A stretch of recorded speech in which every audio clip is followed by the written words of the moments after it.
नमस्कार दोस्तों, BMS news में आप सभी दर्शकों का स्वागत है। हम लेके आए हैं आपको मध्य प्रदेश के नवीन जिला मऊगंज के दुग्गमा ग्राम में, जहां पे एक बच्चे ने मऊगंज जिले का नाम रोशन किया है और डिप्टी कलेक्टर पद पर नियुक्ति हुई है। हम उनसे बातचीत करेंगे कि कैसी शिक्षा दीक्षा थी, कहाँ से उन्होंने पढ़ाई की है और किस मीडियम में पढ़ाई की है, और आज ये जो ओहदा मिला हुआ है डिप्टी कलेक्टर में का तो किसका किसका सपोर्ट था। तो जुड़े रहिए, हम आपको सीधे लेकर चलते हैं और मिलाते हैं। तो सबसे पहले सर, आपको बीएमएस न्यूज़ की ओर से बहुत बहुत शुभकामनाएं। और कैसी आपकी शिक्षा दीक्षा जो शुरू से बचपन से कहाँ पे हुई है? पहले तो बहुत बहुत धन्यवाद आपका। मेरी शिक्षा दीक्षा यहीं ग्रामीण क्षेत्र से ही हुई है और शुरू में मैं बराव में एक स्वामी विवेकानंद पब्लिक स्कूल बराव में पढ़ा था। उसके बाद मैंने government higher secondary school Gauri से 9 से 12 तक की पढ़ाई की थी। फिर ग्रेजुएशन मैंने मॉडल साइंस कॉलेज रीवा से किया हुआ है और इसके बाद की मेरी जो पढ़ाई है वो मैंने इंदौर में रह करके सेल्फ स्टडी की है। तो पढ़ाई को लेकर जैसे जो मीडियम की बात हमने की थी, तो हिंदी मीडियम में थे आप कि इंग्लिश मीडियम में? मैं हिंदी मीडियम में थे। क्योंकि हमारा कहने का मतलब ये है कि आजकल जो है तो लोग इंग्लिश मीडियम की ओर दौड़ते हैं। तो आप एक उसके कि आपने हिंदी मीडियम में पढ़ करके और आज डिप्टी कलेक्टर का ओहदा प्राप्त किया है। और पढ़ाई जैसे आपने बोला इंदौर में, तो इंदौर में आपने कितने साल तक स्ट्रगल किया है?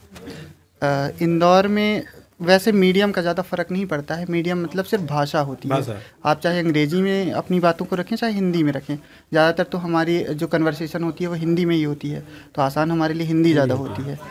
और मैं 2019 में यहाँ से वहाँ इंदौर के लिए चला गया था और मेरा पहला अटेम्प्ट 2019 में जिस परीक्षा को मैंने अभी उत्तीर्ण किया है तो यही पहला अटेम्प्ट था। और इसके बाद फिर लॉकडाउन लगा था। लॉकडाउन के बाद मैं घर आकर के मैंने घर से स्टडी किया था। फिर लॉकडाउन जब ख़त्म हुआ तो फिर वापस जा कर के मैंने वहाँ लाइब्रेरी से और घर में सेल्फ स्टडी की थी। आपकी फैमिली में कौन कौन से मेंबर हैं, कितने मेंबर हैं और क्या करते हैं? हमारी फैमिली में हमारे पिताजी 2 भाई हैं। तो बड़े पिताजी के हमारे 3 भाई हैं, 3 बड़े भैया हैं हमारे और एक दीदी हैं। इसके अलावा हम मुझसे 2 बड़े भाई हैं। मेरे पिताजी खेती करते हैं, इसके अलावा अतिथि शिक्षक हैं विद्यालय में। हाँ, और माताजी गृहिणी हैं। और भाई कितने हैं? मेरे 2 भाई हैं जो इंडियन एयरफोर्स में काम करते हैं। क्या आप युवा पीढ़ी को क्या संदेश देना चाहेंगे कि कैसे वो पढ़ाई करें और किस तरह से अपने देश और अपने माता पिता का नाम रोशन करें? आज की युवा पीढ़ी के लिए मेरा संदेश यही रहेगा कि आप जो भी करें पूरे मन से करें, फोकस से करें और मेहनत का कोई रिप्लेसमेंट नहीं है। अगर आप मेहनत करेंगे तो आप अपने टारगेट तक ज़रूर पहुंच जाएंगे। सो शॉर्टकट लेने की जगह लॉन्ग ही जाएं और बढ़िया मेहनत करके अपने लक्ष्य को पाएं। आपके परिवारजनों का कैसा सपोर्ट रहा पढ़ाई को लेकर के?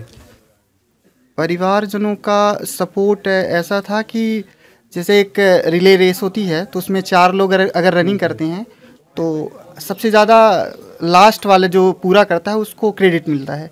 लेकिन मेरी इस रिले रेस में 4-5 लोग रहे हैं जिन्होंने पूरी रेस लड़ी है और आखिरी के 10% मैंने लगाया है। तो मैं ये कहूँगा कि पूरा क्रेडिट इन्हीं लोगों को जाता है कि मुझे कोई काम नहीं दिया गया, कभी पूरा फोकस रहा, कभी डिस्टर्ब भी नहीं किया गया। और मेरी जो भी डिमांड्स थी, चाहे वो फाइनेंशियल रही हो चाहे जैसी भी रही हो, तो मुझे हमेशा सपोर्ट करते हैं। इसमें मेरे पिताजी और मेरे भाई, माँ, मेरी दादी और मेरे बड़े पिताजी, सबका बढ़िया योगदान रहा है। तो चलिए अब इनके परिजन से भी बात करेंगे, क्या कुछ कहना है इनके पिताजी का। जुड़े रहिए तब तक के लिए बीएमएस न्यूज में विपिन पांडे के साथ। चंद्र प्रकाश द्विवेदी। आज आपके बेटे का डिप्टी कलेक्टर में सिलेक्शन हुआ है, क्या कहेंगे? हो गया, सिलेक्शन हुआ है, उसकी मेहनत का परिणाम मिला। शुरू में रुचि किधर थी? उसका शुरुआत में था पीएससी फाइट करने का, डिप्टी कलेक्टर बनने का। शुरुआत में उसका लक्ष्य था, उसको मिला। इतना बड़ा लक्ष्य मिला है और आप एक गेस्ट टीचर हैं। तो हम गेस्ट टीचर हैं तो नहीं, इतना बड़ी लक्ष्य आपने मुकाम तक पहुंचाया है, कितनी समस्याएं हैं आपको? हो गया, समस्याएं तो हर कदम पर थी। थोड़ा कृषि कार्य से भी जुड़े थे, उसका सहयोग मिला ऐसे करके। आज आपको कैसा लग रहा है? आज तो बढ़िया लग रहा है, अच्छा है, गर्व महसूस कर रहे हैं। बालक सफल हुआ। हाँ। और आपके बच्चे कितने हैं, कहाँ क्या? 3 बालक हैं जी। बड़ा वाला एयरफोर्स में है, दूसरे नंबर का भी एयरफोर्स में, तीसरा ये डिप्टी कलेक्टर हुआ। जी। आपके नाती का डिप्टी कलेक्टर के पद पर सिलेक्शन हुआ है, क्या कहेंगे?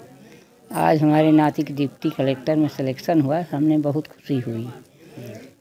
ये नहीं सोची थी कि हमारा नाती डिप्टी कलेक्टर होगा, लेकिन ये आशा थी कि उनके कुल परिवार बाबा पुरखन के सबके आशीर्वाद है कि नाती हमार डिप्टी कलेक्टर हुई।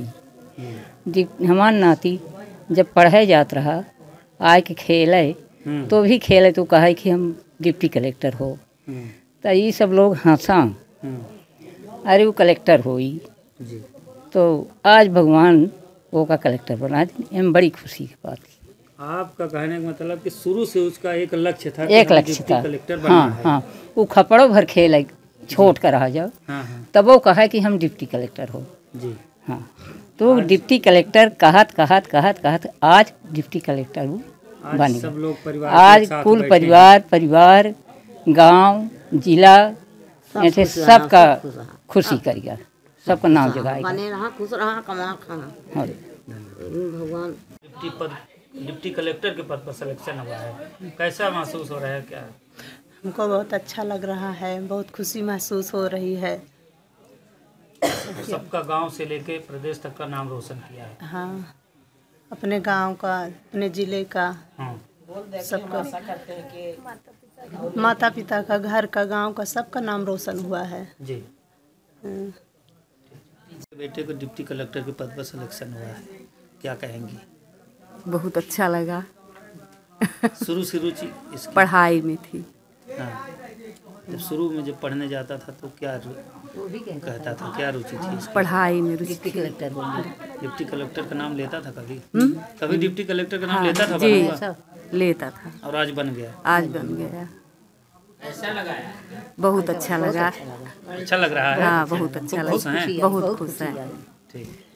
आपके घर में जी आपके भतीजे का डिप्टी कलेक्टर में सिलेक्शन हुआ है जी, क्या कहेंगे?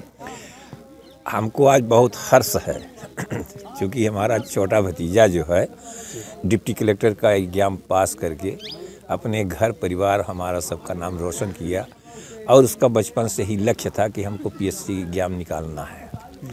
उसने बचपन से ही पढ़ाई में अथक प्रयास करा कि हम एग्जाम निकालेंगे, और निकाल लिया और दिखा दिया हम लोगों को, और गौरवान्वित कर दिया अपने घर परिवार क्षेत्र के लोगों को। गौरव की बात है कि हमारा भतीजा डिप्टी कलेक्टर हुआ।